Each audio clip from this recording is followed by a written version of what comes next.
Hello friends, આજે આપણે ધાબા સ્ટાઇલ નવા સ્વાદ સાથે આલુ પરોઠા બનાવીશું. જો તમારા આલુ પરોઠા વીંટી વખતે ફાટી જાય છે અને નથી ફૂલતા, તો તમે એક વખત આ રીતે આલુ પરોઠાની રેસીપી જરૂરથી ટ્રાય કરજો.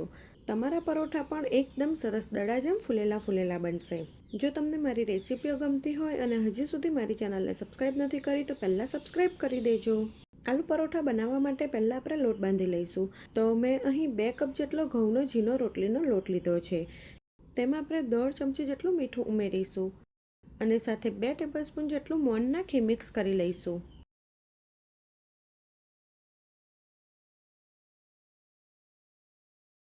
પછી થોડું પાણી નાખી રોટલીના લોટ જેવો લોટ બાંધી લઈશું. અહીંયા લોટ કઠણ નથી બાંધવાનો. લોટ કઠણ હશે તો પરોઠા વીંટી વખતે ફાટી જશે. એટલે લોટમાં થોડું પાણી ઉમેરતા જઈ લોટને મસળીને સોફ્ટ બાંધી લેવાનો છે. અહીં આપણે નોર્મલ ફુલકા રોટલી માટે લોટ બાંધીએ છીએ તેવો જ લોટ બાંધવાનો છે.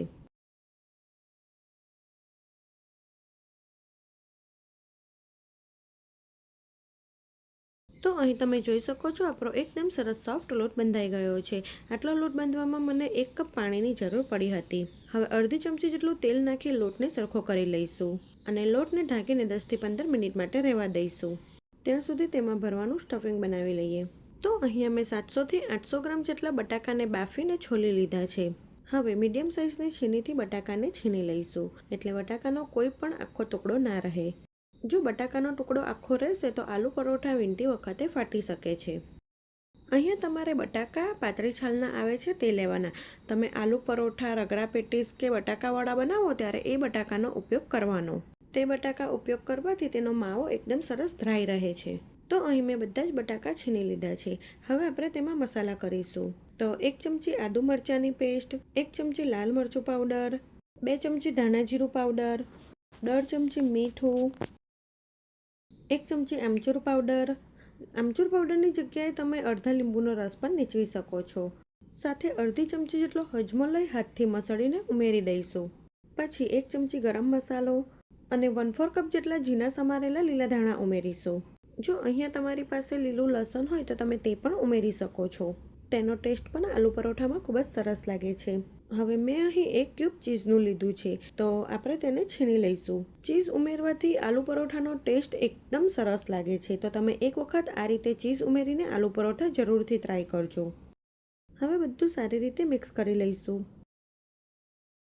ફ્રેન્ડ્સ, તમને મારી રેસીપીઓ ગમે છે અને હજુ સુધી મારી ચેનલને સબસ્ક્રાઈબ નથી કરી, તો પહેલાં સબસ્ક્રાઈબ કરી દેજો અને આપેલા બેલ આઇકોન બટનને જરૂરથી ક્લિક કરજો, એટલે આવનારા નવા વિડીયોની નોટિફિકેશન તમને તરત જ મળે.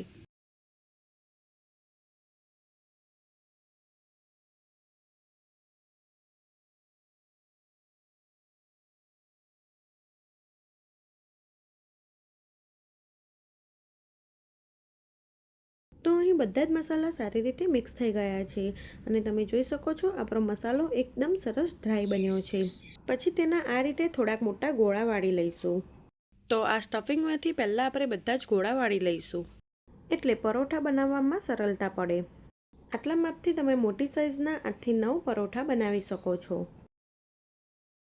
આપણે જે લોટ બાંધ્યો હતો તેને 15 મિનિટ જેવું થઈ ગયું છે અને તે સેટ થઈ ગયો છે. તો આપણે તેને થોડોક મસળી લઈશું અને તમે જોઈ શકો છો, આપણો લોટ એકદમ સરસ સોફ્ટ બંધાયો છે. પછી તેમાંથી મોટી સાઇઝનો એક લુવો કરી લઈશું.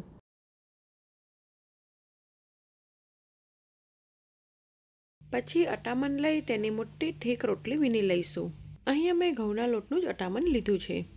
અહીંયા વચ્ચેથી વધારે નહીં વીણવાનું, આ રીતે કિનારીથી જ વીણવાનું. જો લોટ એકદમ પરફેક્ટ અને સોફ્ટ બાંધ્યો હશે તો આલુ પરોઠા વીણતી વખતે બિલકુલ ફાટશે નહીં.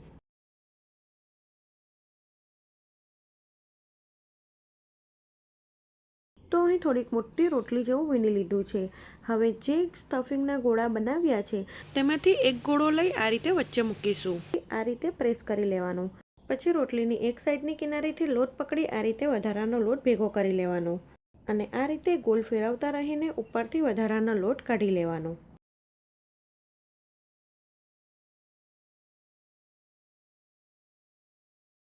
પછી હથેળીની મદદથી તેને એકદમ હળવા હાથે પ્રેસ કરીશું. પછી આ રીતે આંગળીઓની મદદથી પ્રેસ કરી નાની પૂરી જેવું બનાવી લેવાનું. આમ કરવાથી બધો મસાલો બધી બાજુ એક સરખો ફેલાઈ જશે. પછી થોડુંક અટામણ લઈ હળવા હાથે પરોઠાને વીણી લેવાનો. પરોઠાને હંમેશા કિનારીથી વીણવાનું અને પરોઠાને એકદમ હળવા હાથે વીણવાનું, એટલે પરોઠો કિનારીથી ફાટે નહીં. તો અહીં તમે જોઈ શકો છો આપણો પરોઠો એકદમ સહેલાઈથી વીણાય છે. તે કિનારીથી બિલકુલ ફાટ્યો નથી.